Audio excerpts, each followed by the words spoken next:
Alhamdulillahi Rabbil Alamin.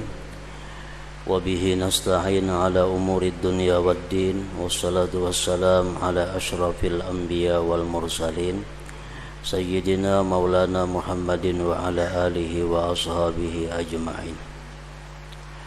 Qala al-musannif al-imam hujjatul islam Abu Hamid Muhammad bin Muhammad al-Ghazali rahimahullah wa nafa'ana bi'ulumih. Pan-niyyatu ibaratun anis sifatil mutawassitah wa hiyal iradatu wa bi'asun nafsi bihukmir ragbati wal maili ila ma huwa muwafiqun lil gharadi imma fil hal wa imma fil ma'al. Fal muharrikul awwalu huwal gharadul matlubu wa huwal ba'is wal gharadul ba'isu huwal maqsidul manwi wal imbi'asu huwal qasdu wan niyyah wa intihadul qudrati li khidmatil iradati bi tahrikil a'dha huwal amal.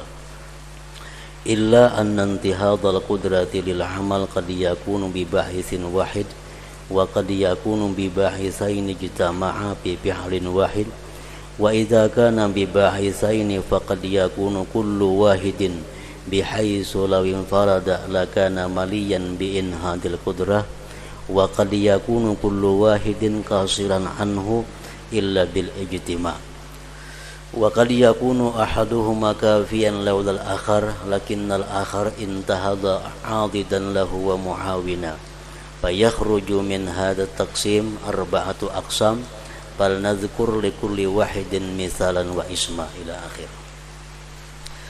Makna daripada kalam Al-Imamul Ghazali rahimahullah wa nafa'ana bi ulumih. Niat adalah ibarat dari sifat yang di tengah-tengah,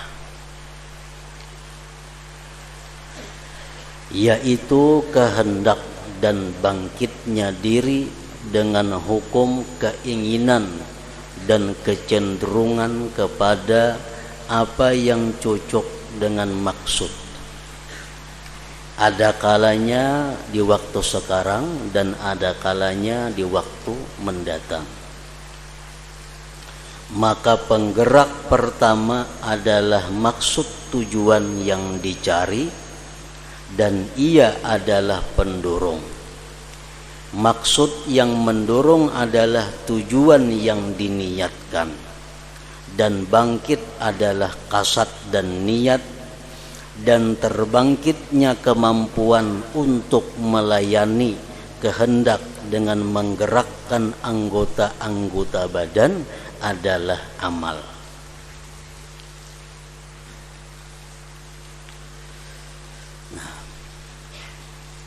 Jadi pahaman daripada apa yang dijelaskan oleh Imam Al-Ghazali tadi, beliau mengatakan bahwa niat itu andaknya di tengah-tengah. Niat sifat yang pertengahan antara dua sesuatu. Yang pertama adalah kehendak, maksud yang dicari. Dari kehendak atau maksud yang dicari itu lalu bangkit hati untuk memutuskan, mewujudkan apa yang dikehendaki tadi. Dari bangkitnya hati itu disebut niat atau kasat. Bangkitlah anggota tubuh untuk bergerak sebagai melayani dari apa yang diniatkan dan dikehendaki tadi. Nah, jadi niat itu andaknya adalah, niat itu ibarat dari sifat yang di tengah-tengah. Contohnya kita mulai rumah hendak sembahyang. Nah, mulai rumah hendak sembahyang itu ngarannya adalah iradah. Beluman lagi niat. Nah, mulai rumah hendak sembahyang.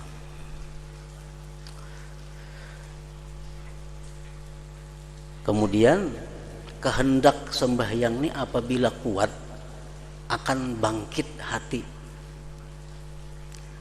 Bangkitnya hati untuk mewujudkan, maadaakan apa yang dikehendaki tadi. Nah, bangkitnya hati itu disebut niat. Bila mana hati ini bangkit untuk mewujudkan sesuatu yang dikehendaki tadi, maka bangkitlah anggota tubuh, gerak badan kita melayani apa nang diniatkan, apa nang bangkitnya hati tadi. Nah, jadi niat ini antara dua. Sebelumnya ada iradah kehendak dan sesudahnya ada amal perbuatan. Pendorong niat adalah kehendak. Buah daripada niat adalah amal perbuatan. Nah, jadi niat itu sifat yang di tengah-tengah artinya.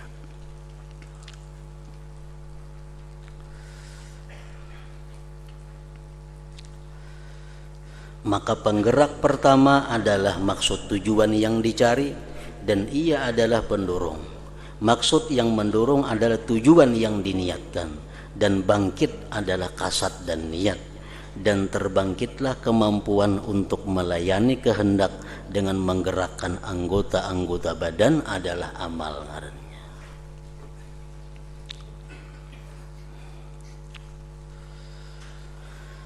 Hanya saja terbangkitnya kemampuan bagi amal itu kadang-kadang dengan satu pendorong.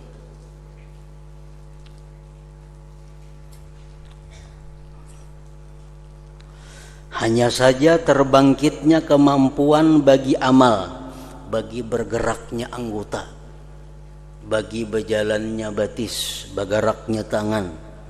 Itu kadang-kadang dengan satu pendorong. Cukup satu niat bergerak anggota tubuh. Nah, kadang-kadang ada cukup sebuting aja niat, anggota tubuh sudah bergerak. Dan kadang-kadang dengan dua pendorong yang berkumpul pada satu perbuatan.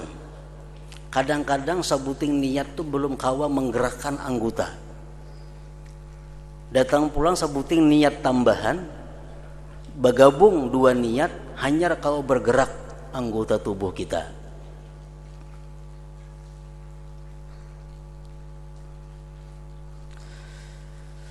Dan apabila adalah dengan dua pendorong, maka kadang-kadang setiap satu pendorong di mana jikalau sendirian niscaya ia lama membangkitkan kemampuan.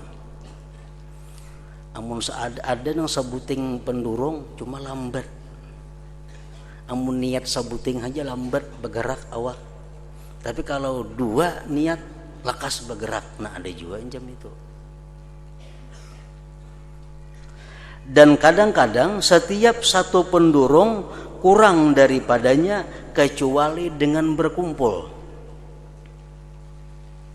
Yang ketiga, kalau sebuting aja pendorong, ini kada bergerak sama sekali, kada kawa. Dua hanya kawa bergerak. Nah, jadi tiga sudah nih. Pertama, anggota tubuh kita ini bisa bergerak, bisa beribadat hanya dengan satu niat. Ada yang kedua, anggota tubuh kita ini lambat bergerak kalau hanya sebuting niat. Bila niatnya dua, hanya segera. Ada yang ketiga, kalau sebuting aja kada kau bergerak, bila kada bergabung dua niat.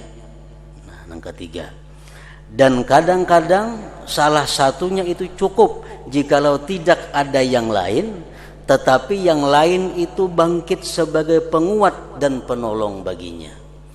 Ada juga orang yang mampu bergerak dengan satu niat. Cuma kalau ditambah niat nang sebuting, dia jadi bersemangat, dia jadi bergairah untuk bergerak. Nah, maka pembagian ini keluar 4 bagian. Maka hendaklah kami sebutkan bagi masing-masing contoh dan namanya.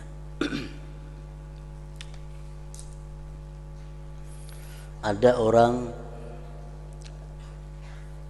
beribadat, ada orang yang bertakwa kepada Allah karena semata-mata dia takut api neraka. Nah, jadi takut terhadap api neraka itu sudah bisa menggerakkan inya untuk beribadah.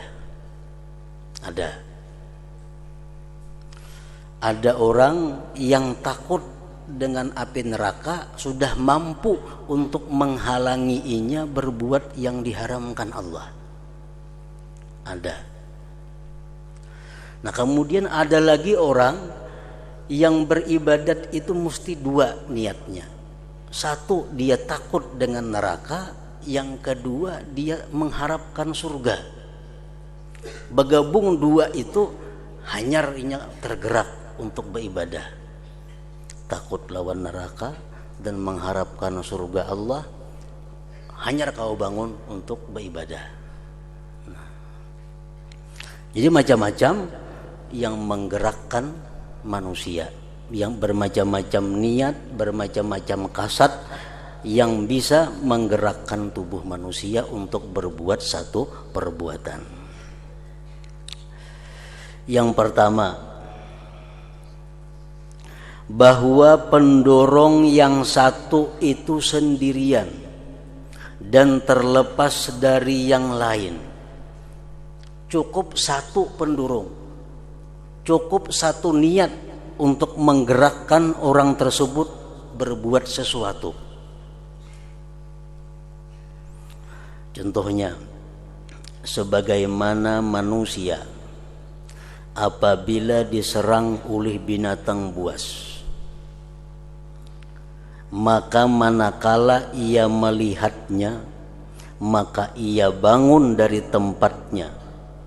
Tidak ada yang menggelisahkannya selain lari dari binatang buas. Maka bahwasanya ia melihat binatang buas dan mengetahui bahwa binatang buas itu membahayakan, lalu terbangkitlah dirinya kepada lari dan berkeinginan pada lari tersebut. Maka kemampuan terbangkit dengan berbuat menurut kebangkitan tersebut, maka dikatakan niatnya adalah lari dari binatang buas. Tidak ada niat baginya dalam bangun untuk lainnya. Duduk kita seorangan, duduk, muncul harimau, datang kejutan harimau, otomatis kita buka, dan buka kita ini sebutin tujuannya lari dari binatang buas. Adalah buka itu lain tujuannya, mikirkan selajur bulik ke rumah kadada, mikirkan hendak mengambil apa kadada, mikirkan selajur apa kadada, begitu melihat binatang buas cap lari. Nah, ini ngarannya kita bergerak, kita meluncat semata-mata didorong oleh satu ketakutan kepada binatang buas. Nah, ini, niat ini dinamakan khalisah, murni ngarannya. Ini murni. Murni ini meluncat semata-mata karena takut binatang buas.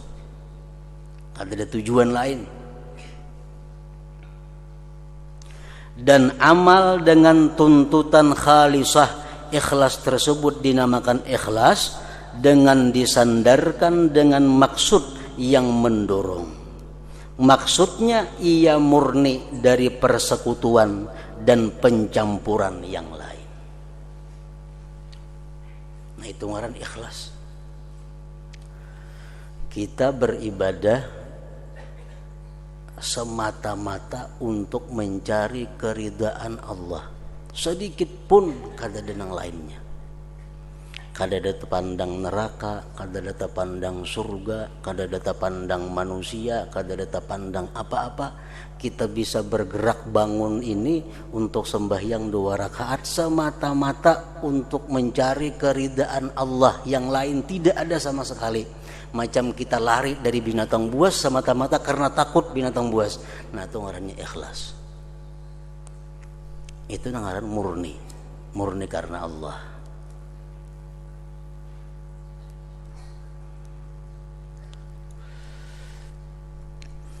Yang kedua, dua pendurung itu berkumpul. Nah, dua buting nang mendurung hanya kau bergerak.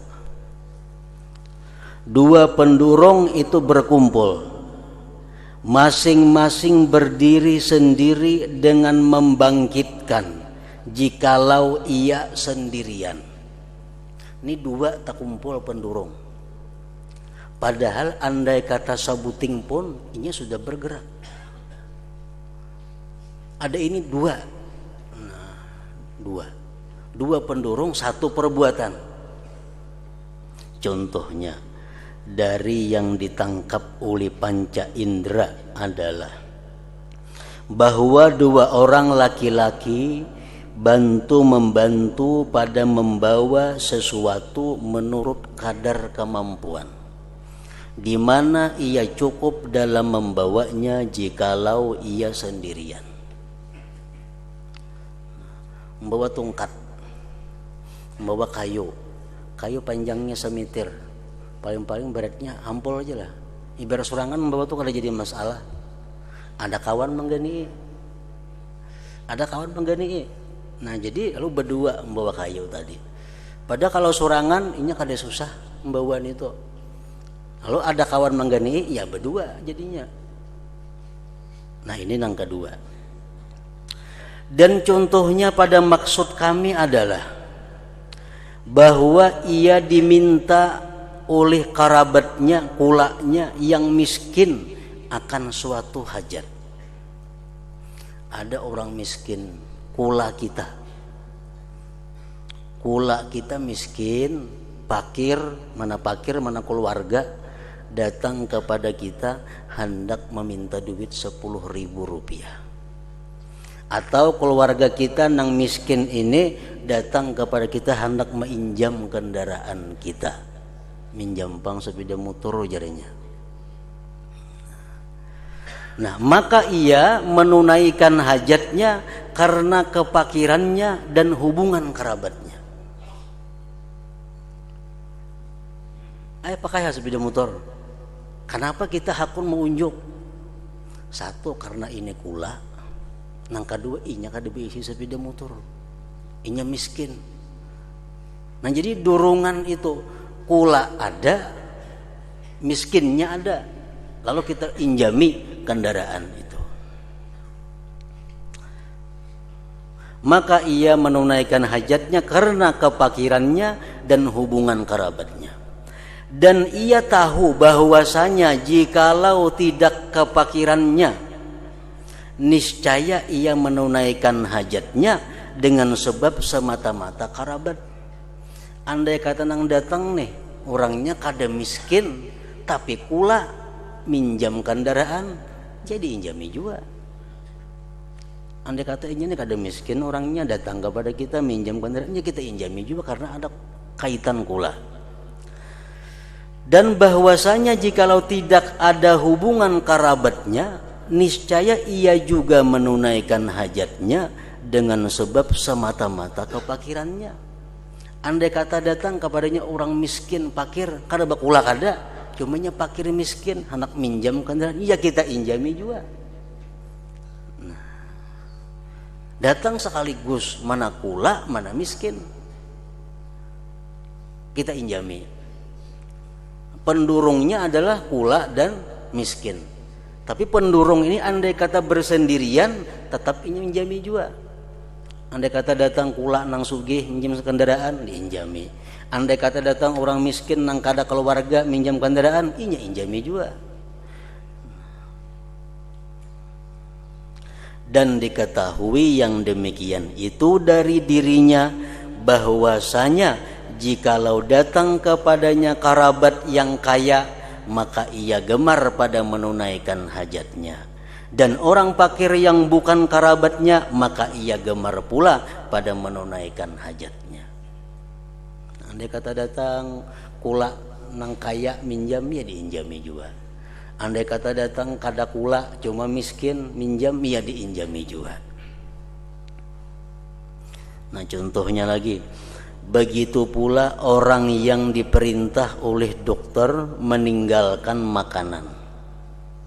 jar dokter ikam isuk puasa. Isuk ikam puasa jar dokter. Dan masuk hari Arafah. Kebetulan isuk tuh pas hari Arafah. Jadi dokter ikam isuk puasa dari jam sekian sampai jam sekian. Kebetulan pas isuk hari Arafah. Kan hari Arafah sunat puasa. Lalu ia berpuasa. Sedangkan ia tahu bahwasanya jikalau tidak datang hari Arafah, andai kata isuk nekada hari Arafah, niscaya ia meninggalkan makanan. Niscaya ia puasa juga karena menjaga diri pemantan. Karena dokter menyuruh. Dan jikalau tidak ada menjaga diri, niscaya ia meninggalkan makanan juga karena hari itu adalah hari Arafah. Orang itu sudah kebiasaan dari Arafah puasa, hari Arafah puasa, hari Arafah puasa. Kebetulan malamnya berubat, jadi dokter ikam isuk puasa. Pas hari Arafah.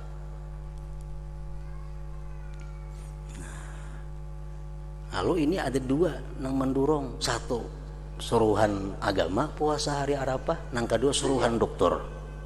Tapi inya andai kata kada disuruh dokter, ia puasa juga karena hari Arafah. Dan andai kata kada hari Arafah, inya puasa juga karena disuruh dokter.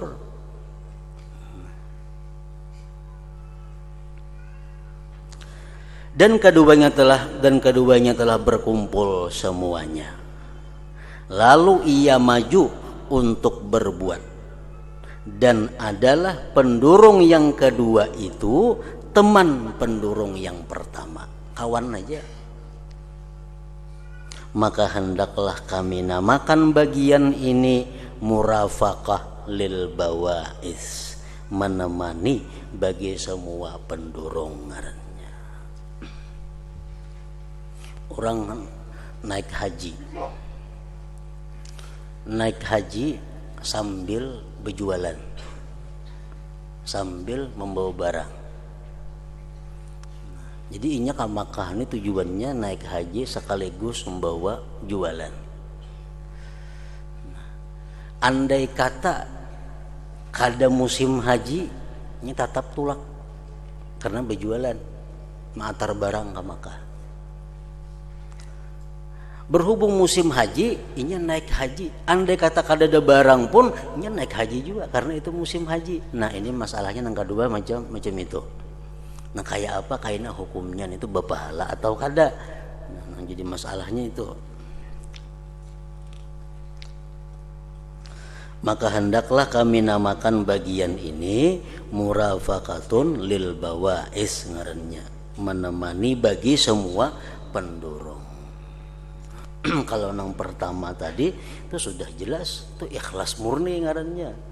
Ini semata-mata beribadah karena Allah, titik, karena yang lain. Seperti ini lari dari binatang buas, semata-mata menghindari binatang buas. Itu sudah jelas ikhlas ngarannya. Nah yang kedua ini itu ada masalah kayaknya.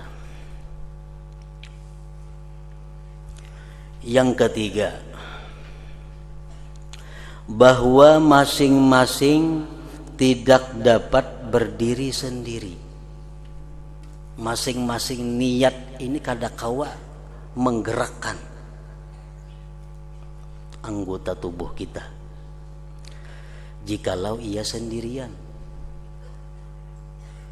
Kayu saling genalan, mensorangan jelas itu kada kawa mangkan, berdua tak angkat. Nah inya beribadah kalau semata-mata karena Allah aja maka ada tagarak sudah.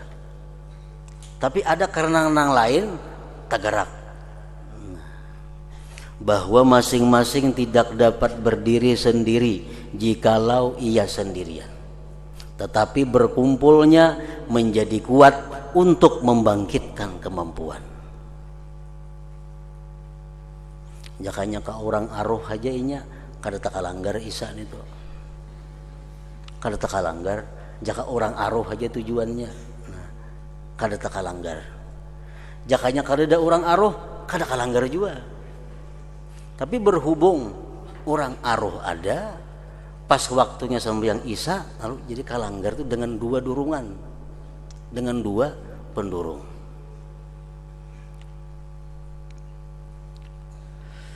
Amunnya naik haji semata-mata aja kada naik haji. Amunnya semata-mata berjual barang aja inya kada ka Makkah. Nah, durungan bahaji hendak, bahujung hendak bergabung lalu berangkat haji. Nah, berdua pendurungnya. Contohnya dalam hal yang ditangkap oleh panca indera adalah bahwa dua orang yang lemah bantu-membantu pada membawa apa yang tidak dapat sendirian membawanya. Itu contohnya. Contohnya pada maksud kami bahwa ia dituju, didatangi oleh keluarganya yang kaya.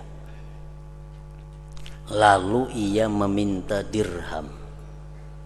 Datang orang sugih, anak-anakan atau marina sugih, datang minta duit.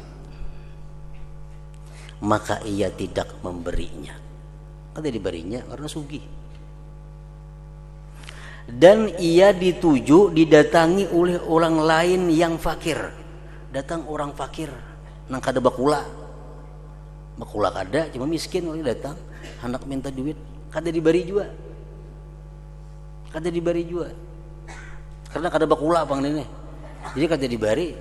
Ada nang tadi bakula cuma kada miskin, kada diberi juga, maka ia tidak memberinya. Kemudian ia didatangi oleh keluarganya yang fakir, lalu ia memberinya.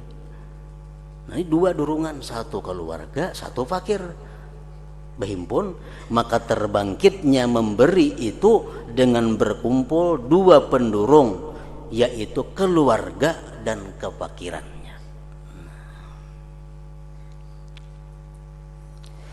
Begitu pula seseorang laki-laki yang bersedekah di hadapan manusia. Seseorang laki-laki yang bersedekah di hadapan manusia untuk tujuan pahala dan tujuan pujian. Ini bersedekah dua niatnya. Satu untuk pahala, dua untuk mendapat pujian manusia.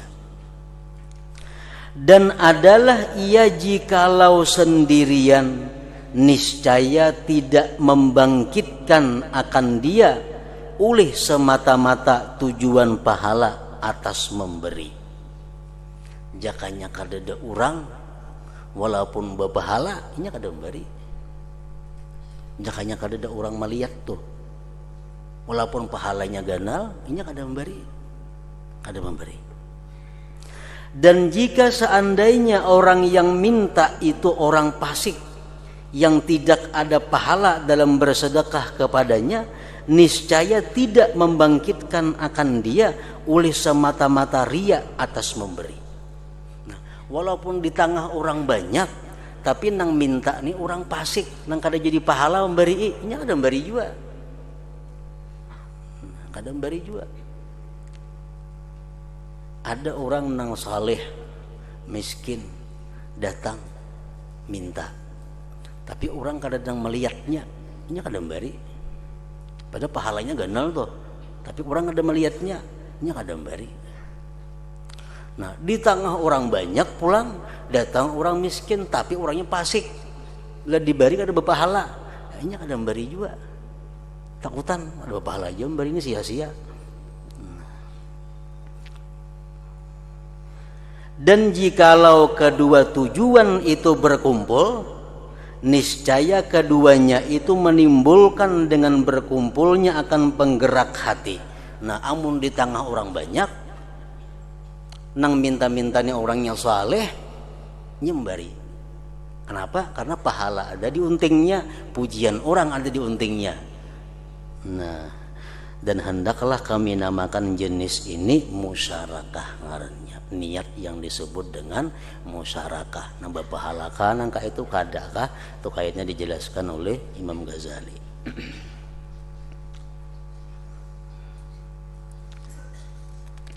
Yang keempat,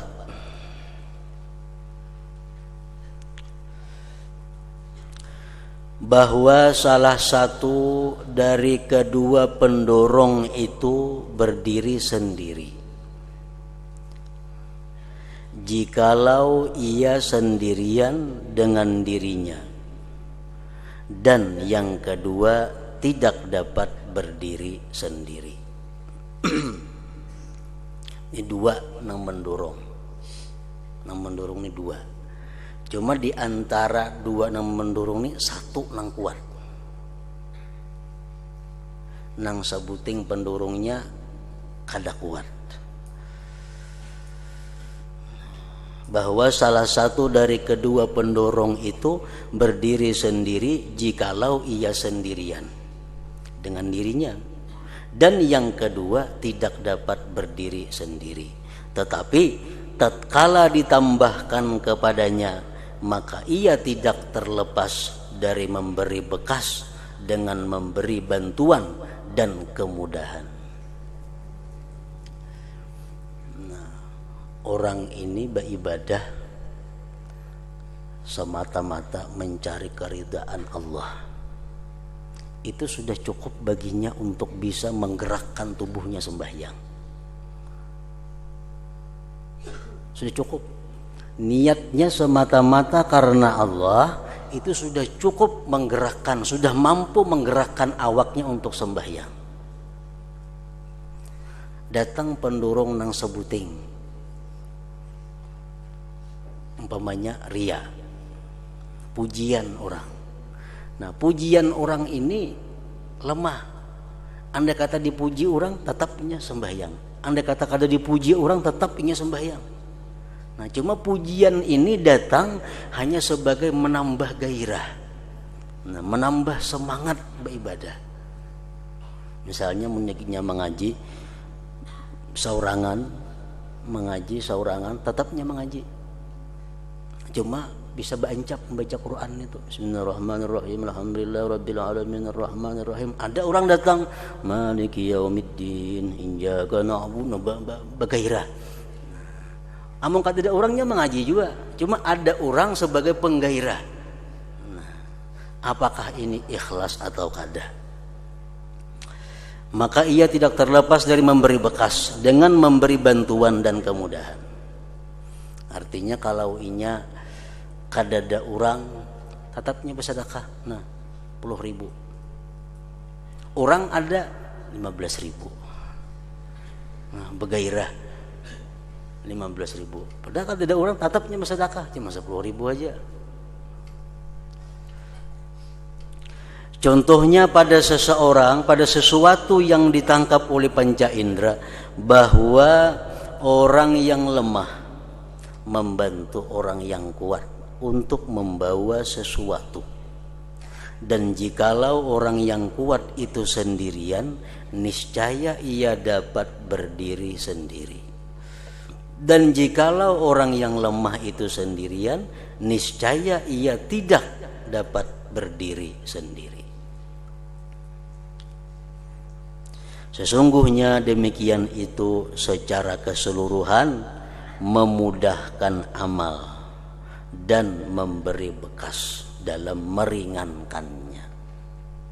Artinya kada memberi bekas dalam menggerakkan, cuma memberi bekas dalam meringankan.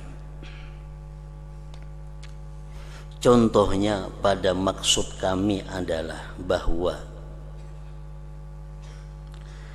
seseorang ada mempunyai wirid sembahyang dan kebiasaan dalam sedekah. Lalu bertepatan pada waktu itu datang rombongan orang, maka perbuatan itu lebih ringan atasnya disebabkan mereka menyaksikan. Dan ia tahu dari dirinya bahwa jikalau ia sendirian lagi sunyi dari orang lain, niscaya ia tidak lemah dari amalnya. Dan ia tahu bahwasanya amalnya jikalau bukan taat, niscaya tidaklah semata-mata ria mendorong atas beramal itu. maka itu adalah campuran yang mendatang kepada niat, dan hendaklah kami namakan jenis ini muawanah ngarannya. Jadi 4 macam tadi. Nah, jadi kita beramal, beribadah selama ini kada lepas daripada 4 itu. Ada nang kita beribadah itu semata-mata murni didorong oleh karena Allah semata-mata.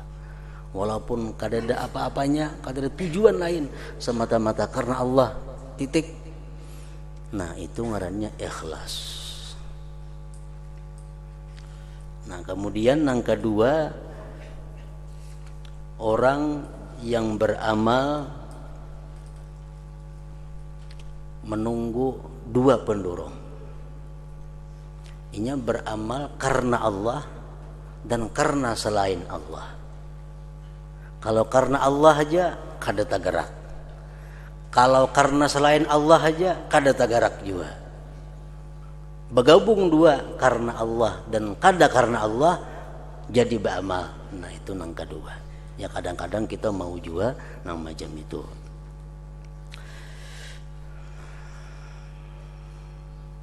Nang ketiga,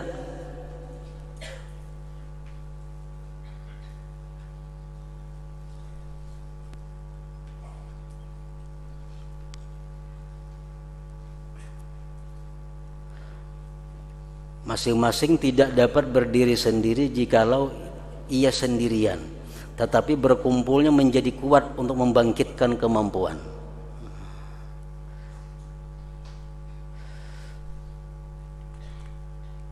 Nang keempat, bahwa yang riya itu, yang bukan karena Allah itu hanya sebagai meringankan atau menggairahkan yang karena Allah.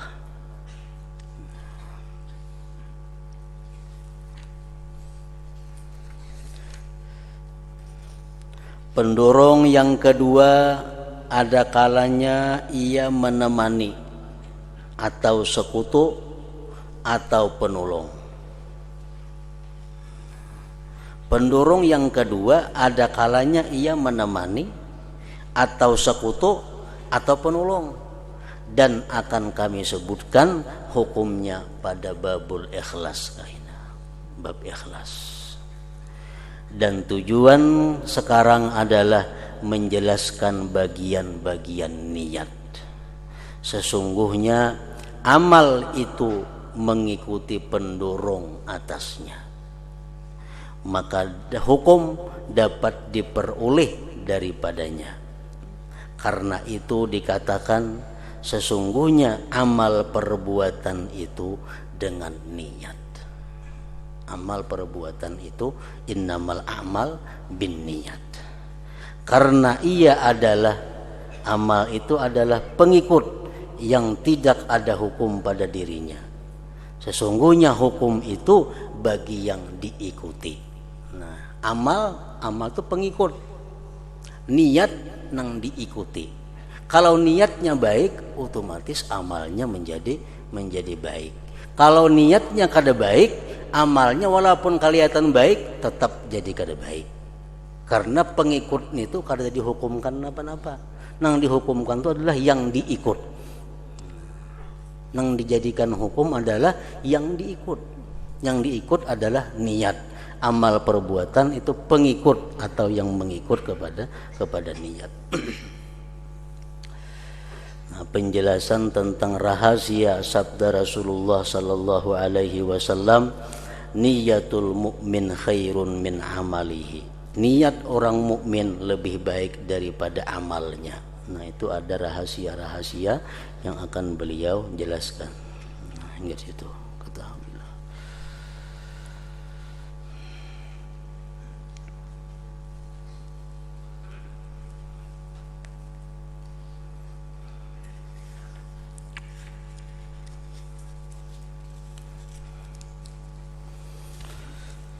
Afdalu dzikri fa'alam annahu la